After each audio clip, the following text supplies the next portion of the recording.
आज हिंदू नववर्ष शुभारंभ दिनाच्या सर्व माझ्या रसिक श्रोत्यांना हार्दिक शुभेच्छा। गाणं हे मनापासून गायला पाहिजे।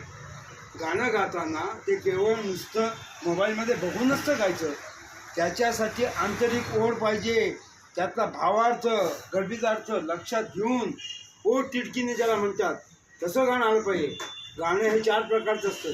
कोणी डोक्याने गातात, कोणी गळ्यातून गातात, कोणी हृदयापासून गातात, पण हे तिन्ही प्रकार माझ्या मते चुकीचे आहेत। मनुष्याचा उगम ज्या बेंबी नाभीपासून झाला आहे, आईच्या उदरामधनं बाळ जेव्हा जन्माला येतो ते नाभीमधून जी नाळ असते ती नाळ आईची कापली जाते आणि ती बेंबी तिला बोलतात।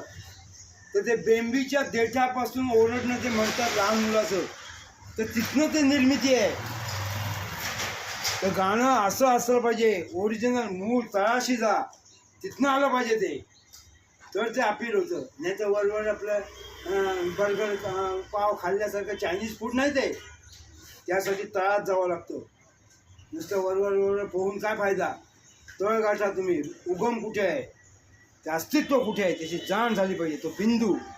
पण तुम्हाला त्यातलं ज्ञान नाही, तुम्हाला सराव नाही, लगन नाही, आवड नाही आणि त्याची ओढ नाही, प्रचिती नाही, अनुभूती नाही, त्यामुळे तुमचं गाणं चुकीचं होतं आणि तुम्हाला भीती वाटत नाही। आपण चुकीचं गातोय आणि लोक आपल्याला टाळ्या वाजवतात याची लाज वाटत नाही तुम्हाला? मला खरंच सांगतो, कराओकेवर गाणं सगळ्यात कठीण आहे। एक ऑर्केस्ट्रावर तुम्हाला सांभाळून तरी घेतात, कराओकेवर तुम्हाला सांभाळणारा कोणी नसतो। तुझा तू जीवनाचा शिल्पकार, म्हणजे किती अटेंटिव्ह आहे ते। एका निमिषार्धामध्ये फरक झाला तर चाल चुकते, रिदम चुकतो, तुमच्यासाठी थांबत नाही तो ठेका।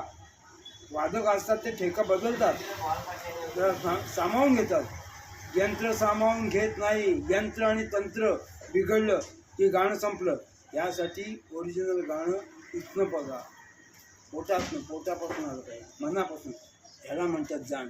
जय हिंद, जय महाराष्ट्र। जा आता पाठव, बंद कर साध्यानो संगीत।